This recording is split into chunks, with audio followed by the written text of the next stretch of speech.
DoinB 的话，他以前是京东的中单嘛，我觉得我跟他的区别的话，是我比较喜欢用 carry 的英雄吧，然后他比较喜欢用那种辅助队友的英雄，带节奏的英雄。这次面对他的话，可能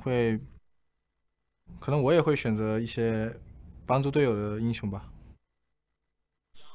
I think that DoinB would probably say that he picks characters that also help the team, but also can carry the team. I feel like when he picks like an Aatrox in the mid lane, probably to kill people at the same time. I don't know. I feel like Yagao threw the first stone right there, locking in his Zoe, which disrespectfully was left open. That's true. And of course, he made them pay for that, because I feel like a lot of that game really started in that mid lane. Yes, SMLZ's itemization to try to skew the bot lane in favor of Rogue Warriors, but the rest of the map was just hemorrhaging. Yeah, he definitely said maybe have picks that will help the team. That was definitely, I want to kill some nerds. And top lane Zoom will just go off, you know, that's also good. So, bit of a red herring in the end. It wasn't the mid lane that you had to be concerned about. It was definitely the top lane, definitely the Darius, definitely be concerned about that. And that happened on second phase as well. That actually came in very early in the draft coming out from the JD. So, maybe Rogue Warriors will be thinking about that one coming into the second game, but this guy on your screen never dissuaded by what happens in game one. Always going to come back, and we're going to come back strong. DoinB, the heart and soul of the team. Yeah, rather positive for the fact that they just got spanked in game number one, in my opinion. They did, yeah. Which is interesting because it's so cool, because it's almost like a microcosm for the past, the old guard, because Rogue Warriors is a team that is made up of a collection of veteran players. SMLZ, DoinB, Flawless, Mouse, all had their previous teams, all had their previous moments, whereas JD Gaming are just thundering through the LPL, making names for themselves and starting to build their own legacy. So it really is, you know, new blood versus old blood. And right now, the old blood kind of sitting in the mud. Yeah, can you teach an old dog new tricks? I don't know. Well, I mean, like, DoinB's definitely changed his hair, that's one thing. He's now like DoinB. But remember, this is an old team as well. If it means anything to anybody, it's going to be the mid laner for Rogue Warriors. SMLZ, I mean, he's SMLZ, he's feeling fine. But it's DoinB who is the one that you have to watch, and whether his mental state does maybe shift as the series progresses. We are, of course, looking for 3 games right here. I would be sad if we just had the 2-0 and it was just all over. I have that notebook. Thank you, Coach Ohm. It's a good book. It is a good book. And I do want to kind of speak to the new coaching staff. So we've talked all about the players, all about the organizations, the history, the legacy, but we haven't talked about the 2 coaches standing behind these teams. Coach Stake, formerly of Flash Wolves, behind Rogue Warriors, which Rogue Warriors do have a bit of a fast and tumble Flash Wolves style, if you will. And then, of course, you have Coach Ohm, formerly of Team WE, standing behind JD Gaming. That was probably the biggest upgrade and change they made over the offseason. And immediately you see the results, 7-1 in the standings. This was a team that barely crested into playoffs at the last split and are now crashing through the split. Now, if one wanted to think about it a little bit deeper and you look at how WE are doing without their coach, I'm not one pointing could fingers. do that if they wanted to. Let's get into Champion Select number 2 between JD and Rogue Warriors. It will be a Kled, Nocturne, and Talia ban with, again, Camille first pick. But the big difference here is the fact that the Kindred was banned previously, and instead this time around it is Zoom's Darius that hits the bench, which leaves Kindred open. And why I really like Kindred into Camille specifically as well, it's the same strategy. We're going to leverage all of this power, all of these bans at Flawless and make sure that we get Klid the superior matchup. Kindred, you can't dive back onto her. Play your Camille Galio strategy if you want to. We're just going to use the Lamb's Respite, and you're going to have to reset everything. Hell of a combo. Typically picked a lot into Nocturne, but equally as good as any guided missile composition trying to dive onto a carry. It's Rogue Warriors, you've got SMLZ, you've got DoinB, probably going to be SMLZ on a squishy marksman or something that's going to deal a lot of damage. So, makes sense to bring out the Kindred here. Also a Mundo for the front line. I would actually really like a Karthus from SMLZ, but we will keep our eyes on how this composition starts to shake out. There's the Galio that we were talking about. Surprising that Yugao's not going back to his Zoe pick, especially for how effective it was, but maybe it's because they just have a better read on what Rogue Warriors are going to do with this Kindred, and they really want to stick to it with this guided missile comp. They're going all in for it. I mean, if they came in finally with something with a displacement like a Gragas following on top of that, that could be really nasty into Kindred. But didn't decide to, actually brought out the Gangplank instead, along with the Galio. So again, as you said, going all in with this, but then adding more damage to the nuke when it lands. This is really interesting. So normally from red side, Rogue Warriors will almost always prioritize the last pick for DoinB. Now he does see that it is a Galio versus Lulu matchup, but to grab the Lulu, it feels like they really are setting up for a hyper carry SMLZ performance. And when you look at the Galio, Camille, Gangplank, there are so many tools to absolutely obliterate any sort sort of marksman there. I just feel like we're playing with fire. Like, this is a game of chicken, and Rogue Warriors are just direct eye contact. I'm the alpha. I mean, right now it's a game of poker, and both sides are saying raise, raise, raise. Like, we just keep going. I mean, at a certain point you have to stop because we run out of champions to pick. But right now you've got an attacker and a defender, and we've got an immovable object, an impenetrable fortress against the strongest catapult you've ever seen in your life. So I'm excited to see how these compositions round each other out. We're going to ban away two of the big carries, Lucian and Kai'Sa, from Rogue Warriors. So getting away, you know, some of the counter punch from Rogue Warriors, and then they'll also take away the Morgana and the Shen from JD. Still a wealth of options for SMLZ, whatever he wants to go. If it's a traditional marksman, if he maybe reaches out for one of his mages. I spoke briefly about the Karthus at the very top because I just like how it would play with Kindred. And the fact that you try to dive into that backline, maybe you finally get through to Karthus. He's laid down so much damage in the meantime. Like, do you want to dive into the backline at this point? And then he dies, and of course continues to do massive amounts of damage, but holding it until the very end. So that's going to be the ace up Rogue Warrior's sleeve. What is it going to be for SMLZ? Because the composition's pretty clear. It could be a plethora of different things. Grab Ashe.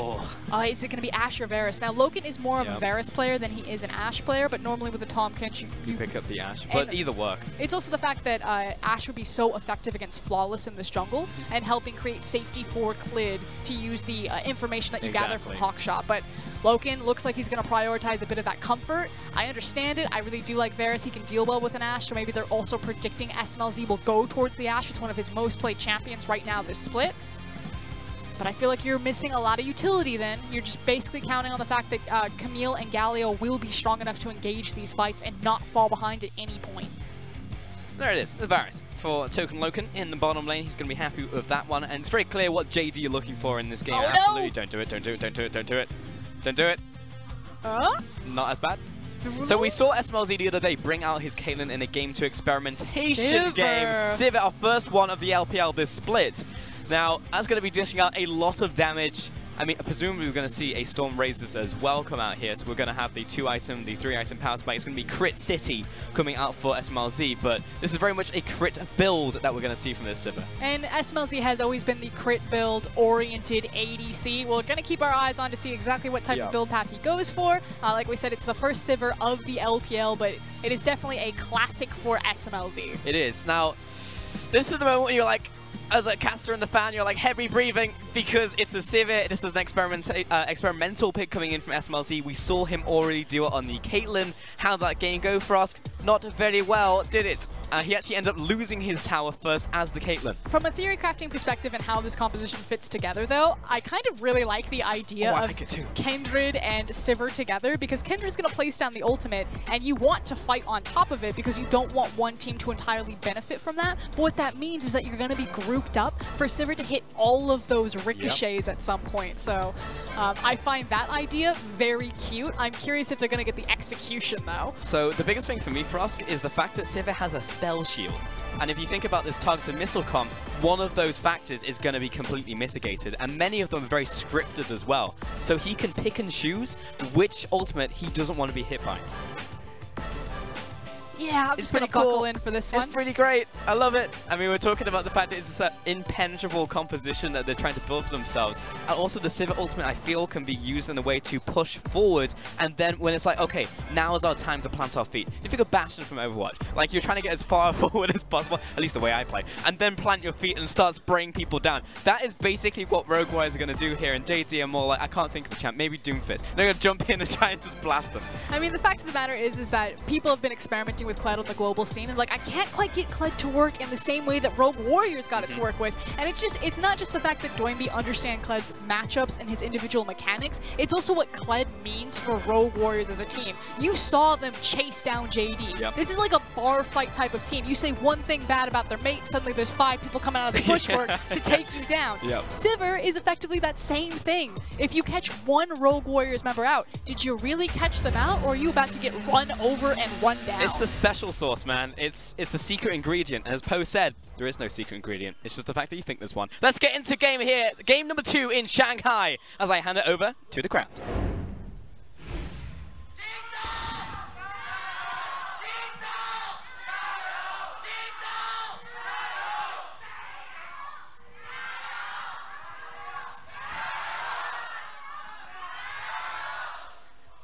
Descent in the ranks is chaotic, just like Rogue Warriors. I love it. I hope Dwayne's girlfriend is in the crowd, because he's definitely going to need a bit of a pick-me-up. That's true. Maybe he got a text. We'll find out. If they want to get to game 3 here.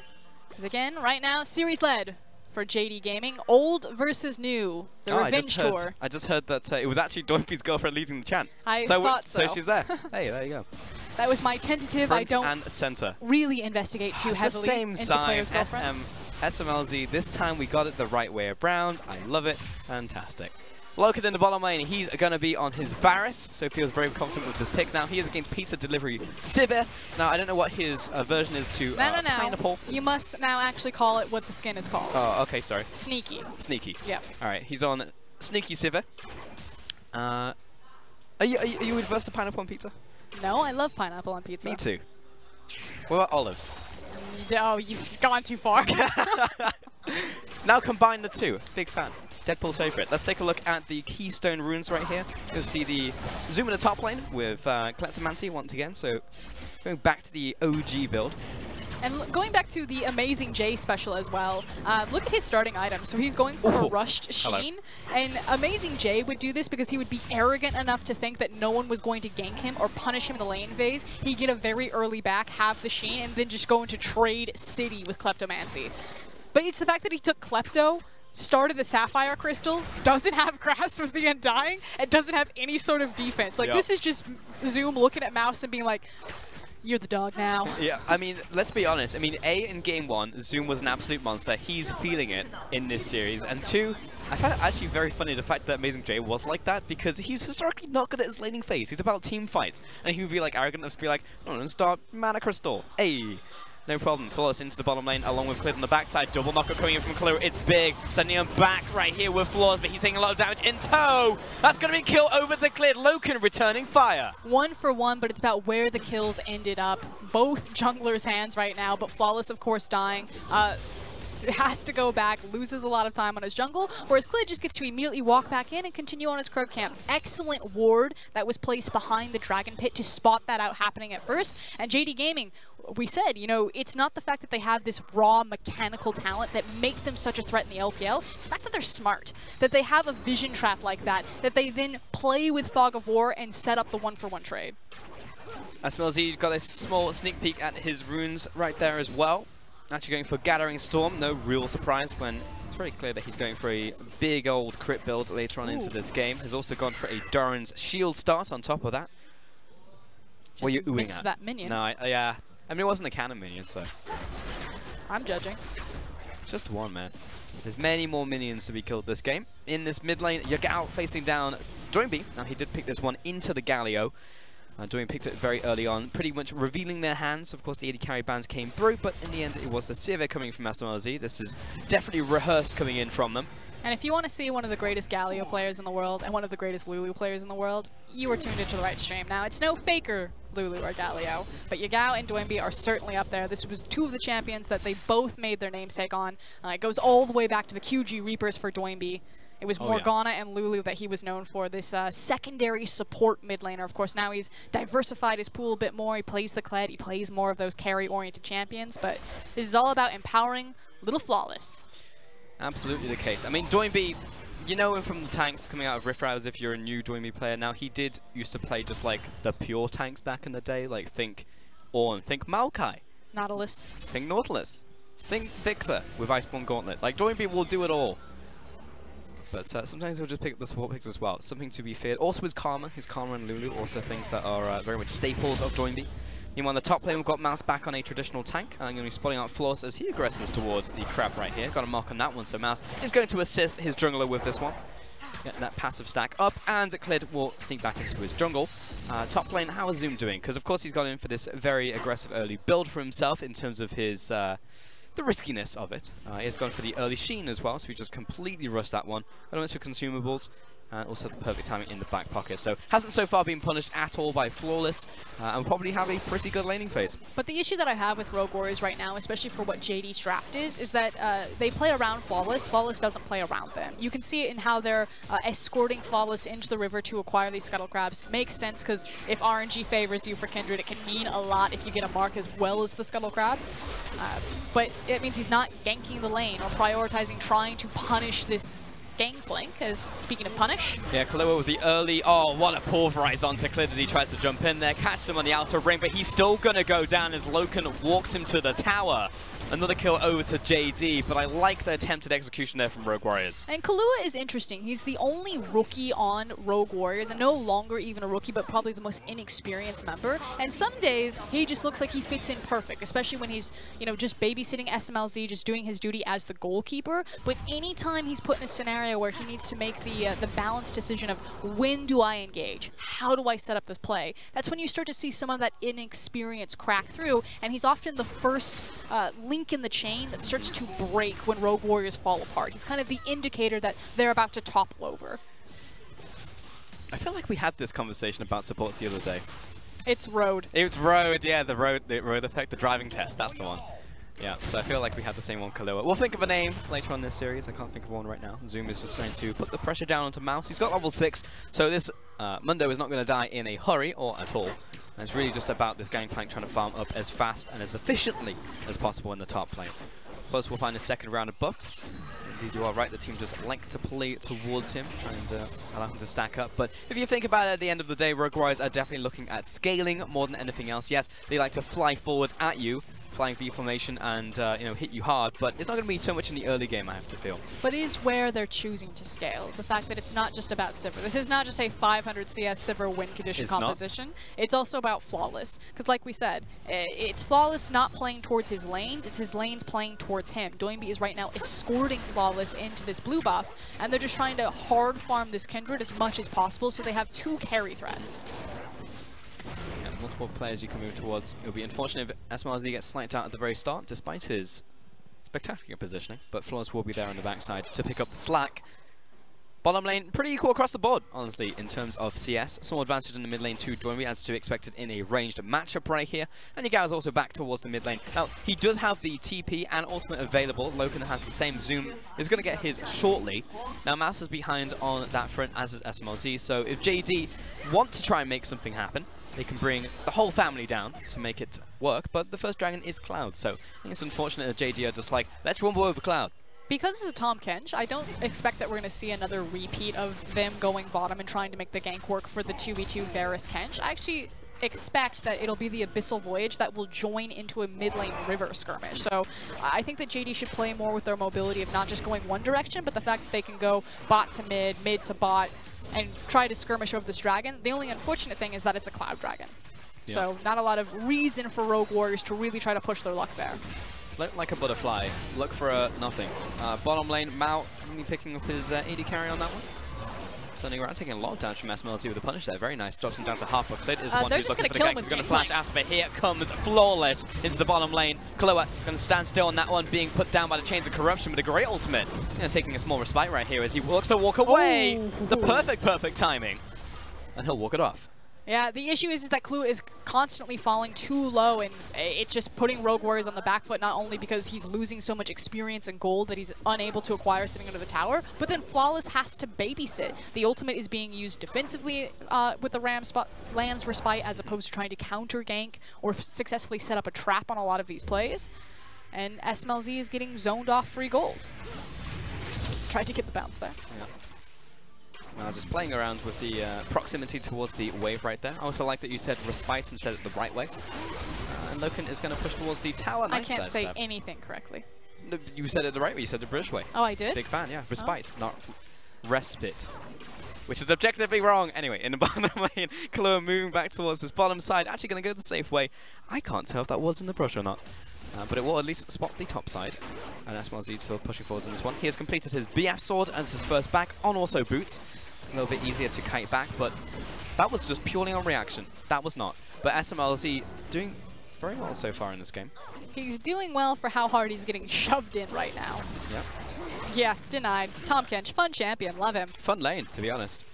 Well, been very adept at this champion as well. Top lane, Farm City, playing Farm Simulator, and Zoom has put many hours in this one. Classic Mouse. They're gonna dive. Top lane, yeah, they're actually pushing up this wave, using the Burning Agony to constantly push this one to the tower. Flawless. They don't have Lamb's Respite, so they're doing this entirely off of Doinby and Mouse. Pushing in, jump over the wall. Here comes the teleport early. Looks good from JD as long as Zoom can survive. Perfect timing on this one. He's also got the ultimate coming in from Doinby. Yagao pushing forwards, but no way to taunt them down without using his flash, which he'd rather not. And Clid also coming in from the bottom side. If he was closer, maybe we could have seen an ultimatum, but for now, everything will fizzle. And we talked about how Rogue Warriors, they know what type of play they should be making, but they don't wait until all of their ducks are in a row to try to force it. So again, doing that without having access to the Lamb's Respite, the fact that it had to be used defensively to get Kahlua to safety with the initial Gangplank ultimate, stalls everything out there. It's now a tempo trade. It was Rogue Warriors on offense, they're now on defense, and JD Gaming get to walk up to the Rift Herald. Exactly. Also, Flawless didn't have his Lance Respite on that one, as you mentioned, so it's a little harder just to throw it down and be like, okay, now is the time to die. But Clid will actually get advantage over Shelly right now. We'll pick this one up, so it's more tempo over to JD, ready to be cashed in.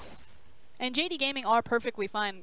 We talk about how Rogue Warriors sit here and just like, this is fine, we'll stall out, we'll see you at 500 CS, boys. Which, again, I don't think this composition is about 500 CS. Okay. I think it's about first item Sivir, run into a team fight. I'll see you at 500 CS. Oh god, no. But JD Gaming feel just as confident to do that. They're winning all of these lane phases.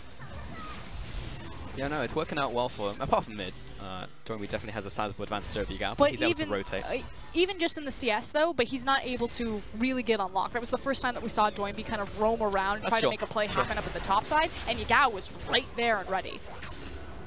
Yeah, ready to receive. He didn't even need to respond with his ultimate. So. Well, he did have to respond with TP, but understood what was happening. Yeah. It wasn't a delayed TP. Yeah, also the thing that he can respond in multiple ways. Like, teleport's going to be a third off cooldown, but he still has his ultimate. Speaking of responding, they have found their window. Whoop. Loken stopped. Has his map, yeah. He's aware that there are many people off the map right now, so this he's is not going to go for it. Rift Herald, though. Yep, there it in goes. Mid lane. This is going to be at least a one-tower push. No one's recalling. It's a game of chicken, but one team has Shelly. And they need to race back towards that mid lane now. Yeah, this is great. This is at least out of turret. But the real question is how ballsy are JD Gaming going to be? Are they going to continue to charge or just let Shelly get... Oh, no, they're going to rotate top! Oh, denied. It's a Cloud Dragon. Huge trade up for JD Gaming here. Okay, yeah, they don't choose to push in mid, they move towards the top side of the map. They'll get the top tower. That's going to be a Cloud Dragon using two members to do this, Flawless and SMLZ. Rotation into the jungle, lots of deep vision. So this is going to be two towers to JD. And all this pressure on top side. Next dragon's going to be Infernal. Rogue Warriors, I mean... Yeah, they were praying to the god of RNG. Unfortunately, can't screw them over on this one. Yep, big trade up here. And the fact of the matter is now you have so much potential to rotate and unlock. It's just that bottom standing tower. And that's 2 games in a row now that JD Gaming, the last tower to break, has been the bottom one. So credit to SMLZ and Kahlua. Yeah, they did not get the same type of advantage in game number 2 than they got in game number 1. But they have been able to hold their structure, whereas the rest of the map is collapsing for Rogue Warriors repeatedly. Oh yeah, they held the line for certain. I mean, think about the amount of times that Clid moved to the bottom side. Yes, Flawless was there to counteract multiple times on top of that, but still, he was there consistently. Damn, I didn't see what Gangplank was on. Gangplank is 15 minutes in this game, and he has a lot of items. Yep. Both of those statements are true. He does have Triforce and the makings of a Sterix Gauge. We are about to crest 15 minutes. Right on clock. Well, he's technically a little bit ahead of it. Yeah. I just want to see how the Gangplank is doing, whether his investment has paid off. But yeah, he is in good shape, and so are JD, just in general, to be honest. Bot lane has hit the Guntu's Rage Blade, top lane's in a strong place, early Rod of Ages as well coming in from Yagao. I mean, the fact of the matter is that when your Gangplank is this strong at this point in the game, you just feel so liberated that you can start a fight anywhere, especially with a Galio and a Camille and an Abyssal Voyage. Sure. JD Gaming, they should have complete control over this map, and for Rogue Warriors, it's just finding the available pieces of farm that kind of funnel into them. But JD Gaming have stalled out here before. It's very early on in the game. It's not like they have a Baron or a Dragon to play around, so it's just picks that they're looking for at this point, and funneling more gold onto the carries. And also the fact this is the point in the game where the teams are unlocked. People are going to start grouping up together, which means there are more combinations of abilities, and if you're looking towards Rogue Warriors specifically, now those are the abilities you want to see chain together. Doinby's ultimate on SMLZ, onto Flawless, even onto Mouse to disrupt backline on Kahlua maybe. Flawless with a Lamb's Respite to protect SMLZ or Doinby in an aggressive situation from JD Gaming. So we're actually going to get to see these skirmishes open up now. It'd be a bit disastrous if Rogue Warriors started a fight. Now, it's a bit better because Mouse's TP has just come off of cooldown. They know that they have a slight TP advantage, but still dealing with JP ult. Flawless, do not press your luck. He's not going to push it too far forwards. Top lane Mouse has completed his Sunfire Cape as well, and we're on 1 item spikes across the board if you're looking towards Rogue Warriors. But they are poised and primed to react to a potential engage coming up from JD. Now, we have to remember this is a guided missile composition, and there is a payload at the end of it as well. But JD Gaming aren't looking to fight right now. They know that there's a TP discrepancy. Yeah, they have the GP ultimate, and they feel confident finding picks or skirmishes on the map, but they don't want to group up for a 5v5. And they're playing this beautifully in the, I'm going to call it 2-3. They've essentially got the protection of Varus to just hold the line mid, and then it has allowed them to take the bottom tier tower pretty much uncontested. SMLZ is way behind the curve. Call that styling on Mundo. That's what we're going to call it. Top lane clearing out this wave using the GP ultimate. SMLZ is going to get some mana back. Thank you very much. Mid lane is going to be pushed in by Mount Loken no and response Yagao. here. There is absolutely not. Rogue Warriors are not very good at tower defense. They haven't played those games. They only know how to kill people. Top lane's going to go down, but JD again trading up. And we now need to reevaluate. Coming into this, I looked at JD Gaming. All of the stats say that they are a skirmish-heavy, roam-heavy team. They like to take kills, and that's how they snowball into towers. It's just Rogue Warriors that are paving the way for victory in blood, that are looking for kills and then transitioning into objectives. JD Gaming just outsmarted them across the map. Yeah. I was going to say, Frosk, you promised me that these teams would be paying for stuff in blood. That's not happening right now. And I don't know if towers bleed, but there is the statement or the saying, you know, drawing blood from a stone, and that's just not a thing. So I feel like I've been lied to. It goes back to this idea on the desk that why do you need to respect JD Gaming? It's because they're not quietly ascending through the ranks. They are storming through them, leading that cheer that we hear at the top of their Shanghai games, and they're continuing to evolve. This is not just a one-trick pony type of team. They will be the next great thing, and now it's a question of how deep are they going to go in playoffs? Great question. I mean, that was also the question we were posing to a team like Suning Gaming not so long ago, right? I think JD Gaming are just on a completely different level from Suning. I mean, they are. Suning are impressive, but JD are... There's something else. They're right now. Yeah. Suning are one day. They are, and maybe they're also a team in a couple splits, you know what I mean? Like, they're a team who are definitely growing still and have gone on a very linear trajectory, whereas I feel like JD's growth has been exponential. They've just been getting stronger and stronger very, very quickly all at once. Rogue Warriors pushing in from the bottom side. Reminder that JD Gaming are the only team to take down Royal Never Give Up this split. It's just me, just kidding. Everyone's here from Rogue Warriors, the whole gang. Cleared, caught within the wolf zone.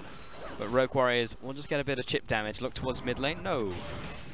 But this is a clear example of the difference between the teams. The fact that JD Gaming have parked Loken and Mao here, that they continue to hold the line mid and then allow the side lanes to really find access for JD Gaming, whereas Rogue Warriors are like, we need to break this stall, we need to force them to fight us. Okay, plus over the wall. Will be called out by Clid once again, but maybe Clid is caught out because now you're in the respite with us. Here comes Galio, but it's 1 by 1. And Dory's on the backside, delivering right now. Flawless is low, and SMLZ is zoning 2 by himself. Zoom flashes forwards, tries to find Purchase, but cannot. Mouse on the front lines. He will not die. He is a tanky Mundo. And Mao, he gobbles him up, spits him back out, and that was food poisoning. He will go down. A kill to Rogue Warriors. I cannot believe that Clid survived there. It was so well played from both teams. Ultimately, though, Rogue Warriors the big benefactor on the back of Mouse's Mundo, which then leads into the Infernal. But I have to think, you know, Rogue Warriors, they didn't start that fight knowing that the Infernal was going to spawn, knowing that they were going to win it, and that it would just give them a free objective. They frankly just got lucky because they were able to react better. Pretty much. Now, a lot of this was the start of the fight because Clid finds Flaws, stops him using the hook shot, follows through with the ultimatum, and then he's like, well, I guess I'm kind of committed now, and Galio's feeling it. Yeah, but just look at the confidence. Mao's like, am I going? Am I going? I guess we're going. Immediately flashes over the wall and then grabs hold of Clid while Yagao is just zoning off the rest of them. And at this point, you're like, holy shit, are JD Gaming actually going to pull out this team fight? But Mundo gets into the back line. There's no carry pressure on him. Loken can't hit him from over the wall, and that's the turning difference here. They don't have the damage to take down the Mundo. They must then burn a lot more flashes to get back to safety, and ultimately a big loss for JD Gaming on what could have been a win. I mean, frankly, Frosk, I was looking at that, and Dragon Ball Z was really what was screwing them, basically. Because you look at JD, and 2 of the members aren't even involved in the fight. And then Loken moves in first before Zoom, and SMLZ's like, hello. And then looks for the 1 versus 2, and he blocks both of them. At no point I feel ever in League of Legends should the AD carry be able to block a top laner and another AD carry from entering a fight. Scary thing then is also that all of the flashes were burned, and so if you think about AD carries trying to zone people out, that's not going to happen again because none of them have access to flash. All of JD Gaming, and it's right before the Baron. Like a very important fight could happen in the next 3 minutes. We'll see if the teams try to stall it out for these flashes to come back up because JD Gaming, massive targets thrown over them. They are so brittle right now. Very, very unfortunate. And this is Rogue Warrior's time to strike. In the jungle, you've got 2 items complete. Bot lane the same. Mid lane about to get there. Oh, in fact, he's actually already picked the Ardent Center. It's actually top lane the ones that is a little bit behind right here with your mouse. But Rogue Warriors are ready to rumble no matter where it is. And JD are looking at ways to make this composition work. I think what will happen is that JD Gaming will continue to play kind of their... Oh! Well, I was going to say 1-4, this is away. But they've caught someone. Join B, early ultimate, doesn't find a knock-up, and on the front lines it's flawless. Oh, he doesn't even get the respite down. Here comes the ultimate out from Yagao, and this is disaster mode from Rogue Warriors. They have no way of escaping from this one. Kahlua down to the Unbreakable, but he will be broken today. 2 kills to JD. Now, I thought that JD Gaming were going to take it easy. They're going to wait for their flashes. No, they are looking to strike. They are hunting Rogue Warriors down, and that confidence that was missing in game number 1 is now suddenly here in game number 2. Huge shout out to Mao on this Tom pinch. Rogue Warriors find him in rotation. SMLZ's pushing forward as he got Mouse in front of him. Perfect timing, buying some time. And Mao, here comes Zoom. Low on the health bar, but has the great health to support him. Zoom clearing out the minion wave before they hit the tower, but SMLZ, he will hit hard. Chased down, it's all about these cleavers. Misses, goes wide, but Zoom still chased down. SMLZ's passive is making it happen, but doesn't find the spell shield on that one. Zoom kiting back into the bottom side of the map, but he finds the pizza. Special delivery. Stepped up a little bit too close, and Rogue Warriors showcasing that there's still some bite left in them. SMLZ starting to get closer and closer now, sitting on 2 items, more and more confident on the Sivir, and showcasing why it is a signature pick for him. It is. It's been a while since we've seen the signature, but it's still there on the menu. Top lane, though, Doinby caught by himself, caught in the Justice Punch, and the full combo from Yagao. And just not expecting the Abyssal Voyage. I think at most he expected that it would be Klid and Yagao. It was pretty clear what was going to happen. And just a big mechanical error from Flawless there to not get the ultimate off. That could have been the make or break difference. I wonder what happened there for Flawless, because he was rooted, well, not stunned. If you look at your keyboard, between E and T, there's a key. R. Push it. Right. Because nowadays, Kindred, when you press ultimate, it just drops it beneath your feet. Even if you get into a situation where there's a big window. There's a big window that you can press that button. It's called your health bar. You should That's the window. Keeping track of everyone's cooldowns. Yep. Unfortunate. But still, it didn't turn into anything for JD. I thought maybe it was going to turn into a Baron, but they looked to rotate towards the mid lane, and Rogue Warriors looked for a trap with 3 people. Cool. Now, this is a little bit scary. Just we hit might top be pitch. finding the we might be finding the 1-for-2 special. Oh, following up onto Loken. He was looking for the sneaky play right there. Meanwhile, Klid, he's found SMLZ, but I think it's the other way around right now. Loken getting chased down by Kahlua. He's saying, "Where's my team?" Because Yagao will kill Kahlua on the front. Mouse is still chasing down. The pack is split, but SMLZ cannot find anything right now, and Zoom is behind them. Heroic exit, and I'm with my team. JD lose no one. And it's just Zoom who has to hold the Baron right now, which is why he's playing around the control vision, because that could be the threat that Rogue Warriors go for, and there it goes. Now it's gone. No more Baron threat. Teleport. Uh-oh. Uh-oh. Uh-oh. Zoom's closing from one side, Yagao from the other, and Flawless is stuck in the middle of you. Oh no, he dodges the taunt over the wall, and he's got Doinby there with the speed up as well. I'll take these crows on my way out. See ya later, nerds. And Mouse just gives a little hello to Zoom. Give me that replay. I must talk about Loken. Loken used to be one of the worst ADCs in the league. He used to be statistically one of the weakest there. He was constantly falling down. There was a reason why JD Gaming were rotating through the bench. He was the reason why JD didn't make their playoff run when Doinby was on the team, when Doinby was playing the best that he almost ever has. But watch Loken. Now, Kahlua does make a big error. He doesn't time it correctly. Loken is able to get out, and keep watching him. He stands his ground. He's in the corner. His team flashes to him. He kills Kahlua, and then Mao flashes him to the other side. And yes, You can say, but that was more Mao than it was Loken. I'm going to give it to both of them. This duo has turned JD Gaming's performance around because they actually have a 2v2 they can count on. Yeah. I'll tell you, I was looking at Kahlua and Mao in that fight, but we're going to have another one right here because Yagao is the one kiting backwards. He's found the taunt, but he needs Mao right now. Dragon's down. It goes to Camille, but Mao's getting chased out. It flashed forward from SMLZ. Who's smiling now? I'm putting one on yours. 2 more kills to him as he looks to chase down Zoom. Respite is there. He's going to find the heal. Mouse by himself. He's going to fall to Loken. Too far in front of the team once again. Mouse reading from the wrong page. And the fact that Loken is able to kite out these fights, I feel like this is a war of attrition between these two ADCs. SMLZ getting very aggressive, doesn't have access to his flash for the next team fight. And we keep saying this. This feels like this is going to be a single team fight game around the Baron. So far, they've gotten away with 2. It hasn't fallen yet. But the time keeps on ticking, and one of these ADCs is not going to be able to reposition themselves for the next fight. Yep, T-minus 204 farm until 500 farm Sivir. I refuse to acknowledge that as a win condition. What happens when we get there, Frosk? What then? Let's take a look at this fight once again. And we kind of missed the start of it just because there's been so much action here. And I guess Kahlua just died now we know the start of it. I didn't want to know the prequel, but they made it anyway. He had the high ground, let's just say that. Yagao's also going to get sniped off, I believe, before he gets his ultimate. No, he just doesn't have it available. Oh, unlocked. And the flash forwards from SMLZ, the classic.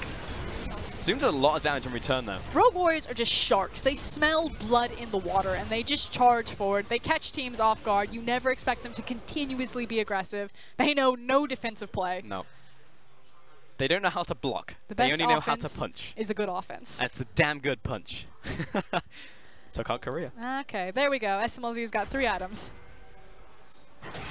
Just under 200 farm. No, it's 7-5 right now in kills. JD are technically leading in kills and leading in gold, but Rogue Warriors, it seems like every time I see them fight, they're the ones coming out on top. Unless Loken is doing something, heroic in the backlines. But aside from that, generally Rogue Warriors are winning. But that is why Mao is so important to the responsibility of this team. You effectively have Mao and Loken, who are not necessarily the front line, because of course Galio and Camille are going to be jumping in, but they're going to be jumping into the back line. There's no safety net for Loken and Mao. They must actually just play this perfectly with their positioning and then slowly play front to back while their Camille, their Galio, and their Gangplank are trying to blow up the back line. So the execution of these fights is really fun to watch because it's like, who gets to the back line first? Who survives the initial burst damage? Because I feel like in a sustained fight, the Mundo and the Kindred and the Sivir are going to come up trumps every single time. I mean, this is literally an impenetrable fortress that should be, theoretically impenetrable. Like, when everything comes together, Rogue Warriors should not die if JD are the ones aggressing. Lulu, Alistar, Kindred, Mundo. I mean, you literally cannot die in that. And JD, they have a composition that's find a target, kill them. But they can also find picks, and that's what we saw earlier onto Doinby. There are creative ways for JD to try and start off a fight.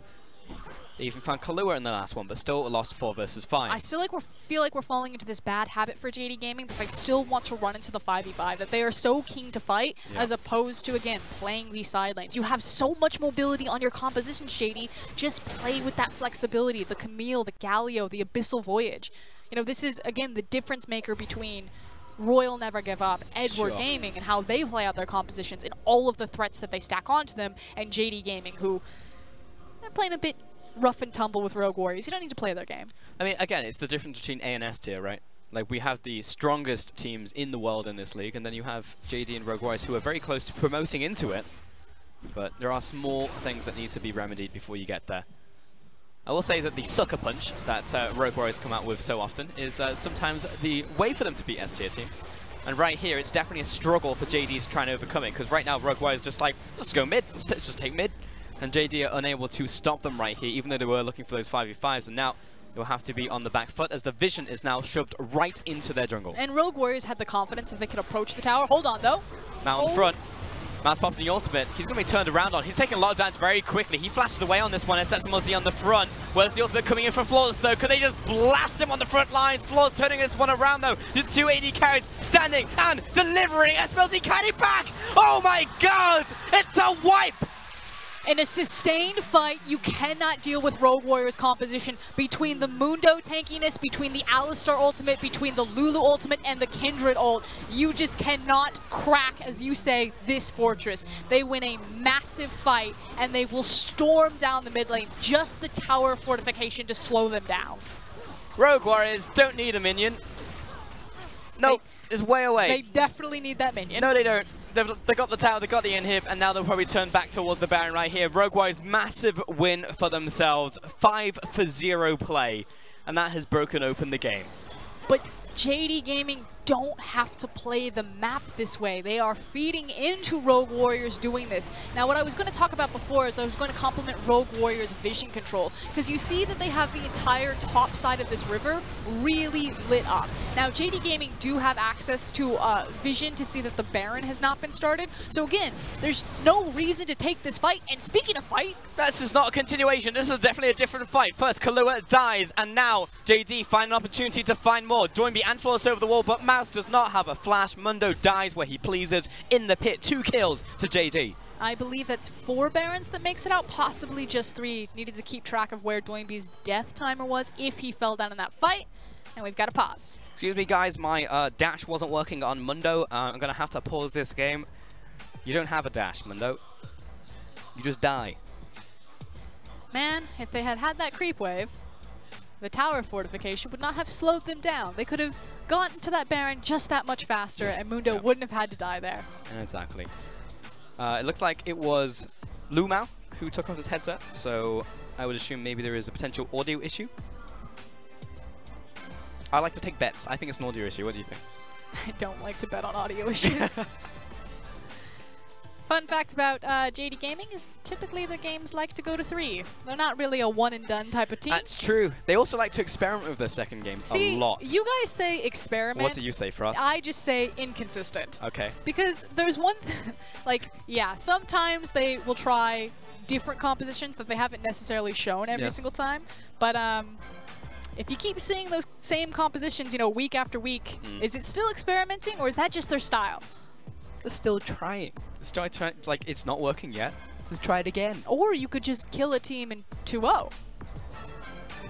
Yeah, but if we're talking about like their player front, isn't it better to get on-stage experience now with compositions that you're not comfortable with than to go into playoffs and be like, hey guys, we 2-0'd or our series, and now we just get wiped out by like BLG. As a coach, I would say, wouldn't you rather just not reveal any of your strategies and hold on to them in playoffs and have that momentum and that terror and that mental game that you can kill any team in 2-0 and then showcase these strategies? Yeah. Because guess what? Strategies aren't built on the stage. If anyone tells you that the reason North America and EU lose is because they don't have access to best of 3, strategy is built in scrims.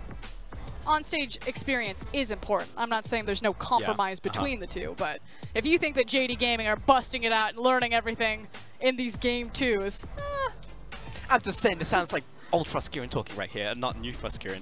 Oh, right, positive FLICKR. Glass half full. Glass half full. Yeah, they're experimenting. Clear blue ocean.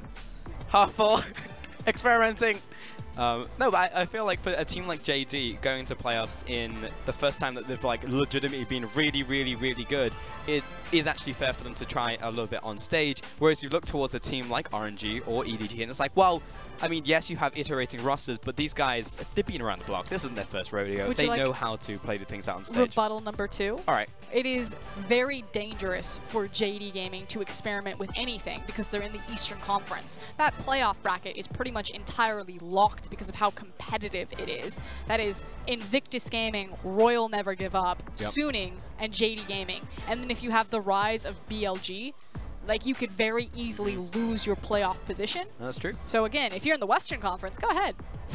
Yeah, that's true. It's a playground. Come at me, TOP. Over there. What are you gonna do? We have your coach, WE.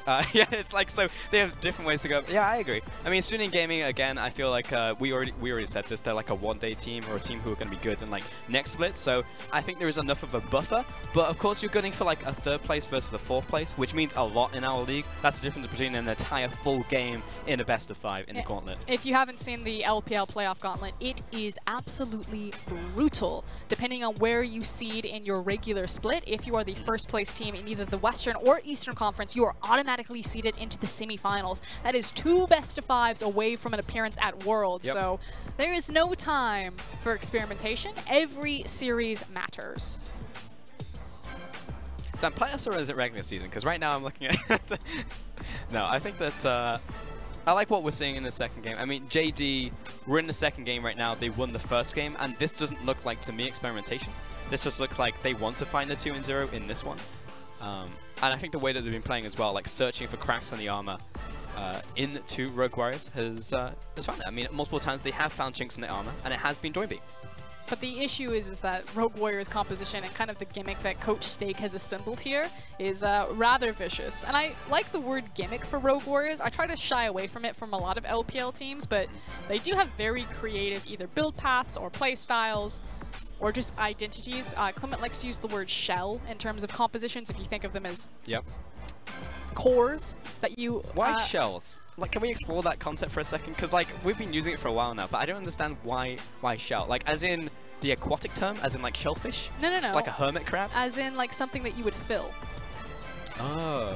Does that make more sense? I see. What are you filling it with, though? Well, when I was a coach, I would talk about cores with my team. Because that makes sense. I totally get that. So you have... Like core item build. Yeah, if you look at a composition, you do, okay, what is the core of this composition? So let's look at JD Gaming's composition. The core of it would be the Camille and the Galio. It doesn't matter what other champions that you put around those two, that is the core.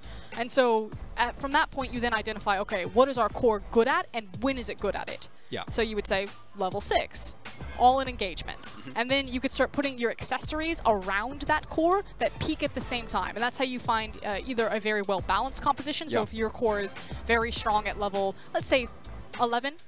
Okay. Then you can either say all of my champions are going to be strong at level 11, and then that's the big window where I smash people, or I'm going to have 3 champions that are strong at level 11, and then I'm going to balance it out and have that security blanket or that insurance for late game. I think just from my side, I think it makes more sense to say core and then auxiliaries or accessories than to say shell. Because shell makes sense if you're looking towards, like, you know, an exoskeleton.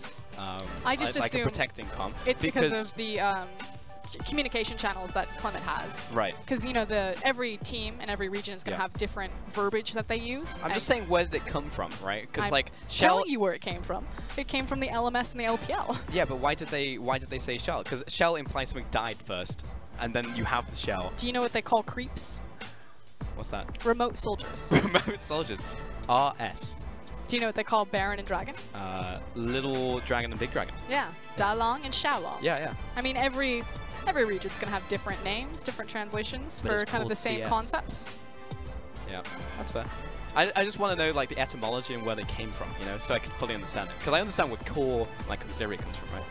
I mean, it just comes back to the idea of identity. Yeah. And that's something that I think that the LPL has a better grasp on than a lot of the other regions, is that their compositions styles have very clear-cut identities, and even more so that the teams understand them. At MSI, when I predicted that RNG would fall to Team Liquid but would never fall to Fnatic, it's because I knew Fnatic would never be able to out-team fight RNG, because at RNG's identity for that tournament, they were always going to go for the 5v5, and Fnatic could not flank, could not skirmish well enough, could not 5v5. Now we do have an update for you folks. There is an in-game issue right now that the head referee is investigating. So again, we'll be another couple minutes here. We don't know exactly how much, but you know, when we do, we'll send it your way, of course. But I can't give you an exact approximation. So it was an audio Soon issue. TM. In-game issue. So perfect. It could be an audio issue in-game. But I'm hearing in-game, so I'm assuming like a bug, that type of thing. Because remember, before we paused, it was coming off the back of a fight at Baron, so it's the potential that someone who died... Oh, woo! We're back into game. Because remember, Kahlua and Mouse died, but I guess it's been resolved, so we're all good. And catching us back up to speed, it was Rogue Warriors that escaped with Barons. I assume that they at least got 3 of them out. I'm curious if they got 4. I wish the camera guy would pan over to Doinby so I could see. Yep, nope, he's got it. Okay, 4 Barons got out. Where's the 4th Baron? Never mind, Kalua's dead. Oh. I just wasn't listening to you. I was like, but I just said Kahlua and Mouse died. But where's the 6th member? One day died. That's fine. 3 Barons on Rogue Warriors, cleared over the wall. Steal? See ya. Yep. Like a thief in the night. Is it a thief when you make eye contact when you do it? That's a good point, yeah. That's more like a robbery at that point, right? But then again, they didn't help him. It was a mugging. It was a mugging, yeah. But he didn't. It was more like he brushed past and he just like grabbed the handbag rather than he like held him at gunpoint and was like goodbye. So nice stuff there, Clip. Good with his hand, slice of hand. And that was a Mountain Dragon. I mean, the important thing is not only do you get the dragon, but the fact that both teams were competing for it, so now we have access to the Elder. And with this Baron, it feels like Rogue Warriors a lot of the time has been eaten up on it, just them resetting their own map. And so they shouldn't be able to close out with this Baron unless JD Gaming just make a horrific overstay, which JD Gaming, if you've never seen them play from the back foot, they're one of the best defensive teams that we have. They are really good at drawing out games, at laying down red zone defense, and even the best teams like Edward Gaming have really struggled to try to crack this team open. You're a good shout, but there is already a break in the armor, and that's the mid lane. So far this cracked shell is just looking to be broken wide open. And SMLZ, he's got the fancy footwork right now, and he's got a very big shield. Now he has 3k health. Hey, and he's walking up to the tower with these minions. Good sidestep. SMLZ cannot be hit. Look at this guy. He Possible just to land a skill shot. So much confidence, and it's really enjoyable to watch SMLZ play. A lot of people think about our hyper-aggressive ADCs like Uzi, and SMLZ's name almost never gets brought up. I don't know if I agree that SMLZ is the second best ADC in the league. I think it's still iBoy, but you heard Raz on the desk. Clement also believes that SMLZ is the true #2, and you can say he just doesn't really care. Yeah, I mean, top 2, top 3 is definitely in flux, but right now I'm looking at a damn good AD carry who just blocked a chain of corruption. They look for the engage, but cleared, there's nothing to follow up on, and Floss over the wall putting damage onto Zoom. Teleport in from the top lane. Mouse connects the briefcase with Zoom. He's not ready for this conference call. This is way too early. They're going to take down the inhibitor. Here comes the siege engine as well, the battering ram, if you will. And Rogue Warriors are going to translate this into the mid lane, into the top lane, take everything away from them, deal some major damage to this base. Zoom, he's stepping up. He's popping some barrels, but honestly, Rogue Warriors don't care. They're going to take yet another inhibitor. This is triple inhibs down. If they wanted to back away right now, they could. But remember, folks, this is Rogue Warriors. They're going to keep going and try and end this game. There's so much damage coming in from Flawless. Mouse putting stepping up once again, throwing out the briefcases, and again, where's the response? We're going to send in Clid. Clid's dead, and now SMLZ's going to push forwards. Again, Yagao way too far away from the play. And we've got Mao helping out Locum, but he's already out of the fight. We're turning onto Nexus turret number 2. We're turning onto the Nexus. Flawless capitalized the L. Emphasis on the L for JD. That's going to be game 2 to Rogue Warriors. And Rogue Warriors make me eat my words right there and end it on the Baron. Such an aggressive team, forcing forward, blood in the water. Because you look at all of the wave clear that JD Gaming have, all of the tools to start the fight. The fact that SMLZ was tanking tower and JD Gaming just sat idly by. Don't know how to deal with Rogue Warriors aggression, and even in the LPL, it catches our teams off guard. It does. It's relentless, and it's punishing, and it's devastating coming out from Rogue Warriors. They're going to bring us to 1-1 apiece right now, and that was, again, as we were talking about in the break right there, the pause, that JD, I don't think this was them experimenting. I think this was them legitimately trying to find a way to crack open Rogue Warriors. And hey, for a large majority of this game, they were leading, even by a small margin, up to 3k at one point, JD. But it was that massive, massive splash that you see towards the end of the gold graph where Rogue Warriors turned it on. Just the fact that Rogue Warriors got to use the gimmick of their composition, they are unkillable, and you see the huge swing. It was a single team fight. Look at the damage that SMLZ was able to put down. But who are you going to kill? You got Lulu Ultimate, Lamb's Respite, Mundo, Alistair ult. There's no viable target there. Nope, no there is not. And even if you find SMLZ, he will block you with a spell shield. We saw that at the very end there. The block onto Loken's ultimate. Fantastic. On reaction as well. SMLZ is at the top of his game. And I think that means that JD Gaming need to recognize that they cannot beat Rogue Warriors in the even 5v5, that they must do it in the lane phase. And so I want to start to see them change up their champion and matchups and go back to empowering Zoom, trying to get these big 1v1 snowballs. I agree. I think that there's multiple members on JD that you can actually empower on this squad, and I would love to see what happens to Spot on Zoom, because I think he can make it happen. He can make it happen in the 1 versus 1, and also team fights from what we've seen in this series as well. Well, for now, it's going to do it from us. We're going to send it back to the Alistair. So take away Dom and Rasputin. Back from the dead, Rasputin, I see. returning to the desk to talk about League of Legends. I'm a handsome devil. That's what I am. That's exactly right. So let's get into what happened in this game in Picks and Bans. Just before we do, though, I want to remind you folks at home, RNG has just started their series. They are playing against FPX. You can watch that live on one of our sister streams at lpl.qq.com or on Panda or Douyu. However, we will be starting that game as soon as this series finishes off of a delay, so you won't miss any of the action if you choose to stick with us and watch this game 3. That said, let's get into what happened in this game 2 and start with those Picks and Bans, because the Sivir for Rogue Warriors was a little unexpected. It was, but this is important because leeching onto last game, the composition was really smart from JD. The fact that JD had the Darius, the Camille, so it made it so near the end of the pick ban, they can go towards the mage bottom lane. Orianna had to be banned away from them, and they got the Morgana. So they were pretty set just because they had loaded AD in the top side of the map. Darius gets banned, so as a result, they ended up picking a GP so they get that same option. Yeah. What was interesting is that now you have the Sivir as a direct counter towards the Varus, in the sense that you don't get poked out as heavily in lane. You can scale much harder in the matchup. But at the same time, if you look at the JD composition, because they have a GP in the top side of the map, they don't have a tank. The Tahm Kench is the tankiest member on this team, and you can rip through that once you have 3 items of Sivir. So suddenly the composition that Rogue Warriors have, though a lot of people will look at and say that it's completely outdated, is actually much faster in the compositions because they're going up against fairly squishy champions, and at the same time, you have an Ardent Sensor with the Lulu, the protection that she gains you, and the additional stat boosts with the Ardent Sensor and Zeke's. So 30 minutes into the game immediately is what Sivir was actually just dominating. And that's what we saw in those fights. The Camille would go in for the Galio-Camille combo. We're going to lock him down and knock everyone up. And then Camille would die as Galio's in midair. And then Galio's like, I don't want anything to do with this. Can I please leave? And then Sivir just said no and killed him as well. But that we saw Rogue Warriors with that Sivir adaptation laid up means that Rogue Warriors, maybe they're a little bit more prepared for this set than I think we originally anticipated. They still focused that bottom lane, but then they brought in that adaptation by denying the strong jungle just with that Sivir. It just showcases that they're very headstrong.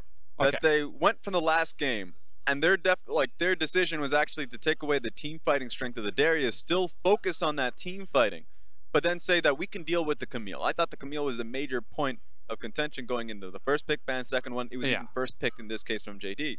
So they said, no, we're going to out team fight you. We're just focused on the fact that get all the minions onto SMLZ. He picked up both a bottom lane wave, top lane wave. He was on every wave, and a lot of the beneficiary was him. On a Sivir, so he gets all that gold. Yes, and it was the Mundo that was actually losing out quite a bit in the life of Mouse. So it was insane to see that he was able to speed up the farming process that quickly.